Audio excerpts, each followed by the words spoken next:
ജിന്നുകളുടെ ശല്യമുണ്ട്. അത് വസ്വാസാകാം, അവരുണ്ടാക്കി തീർക്കുന്ന വസ്വാസുകളാവാം.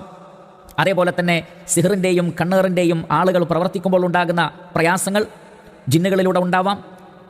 പല രോഗങ്ങളും ജിന്നുകളിലൂടെ ഉണ്ടാവാൻ സാധ്യതയുണ്ട്. ജിന്ന് ബാധയുണ്ട്.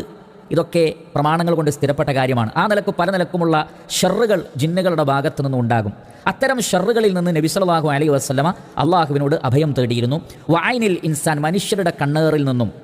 അപ്പോൾ കണ്ണേറ് യാഥാർത്ഥ്യമാണ്, ജിന്നുകളുടെ ശല്യവും യാഥാർത്ഥ്യമാണ് എന്ന് ഇവിടെ വ്യക്തമാക്കപ്പെട്ടിരിക്കുകയാണ്.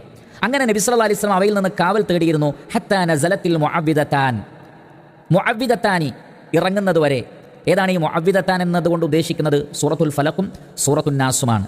എല്ലാ നിലക്കുമുള്ള കണ്ണേറിൽ നിന്ന്, അസൂയയിൽ നിന്ന്, പൈശാചികമായ ഉപദ്രവങ്ങളിൽ നിന്ന്, പിശാചിൻ്റെ പ്രേരണകളിൽ നിന്ന്, വസ്വാസുകളിൽ നിന്ന് എല്ലാം, അതേപോലെ തന്നെ സിഹർ ചെയ്യുന്ന ആളുകളുടെ കെടുതികളിൽ നിന്നൊക്കെ രക്ഷ തേടിക്കൊണ്ടുള്ള അധ്യായങ്ങളാണ് സൂറത്തുൽ ഫലഖും സൂറത്തുൻ നാസും.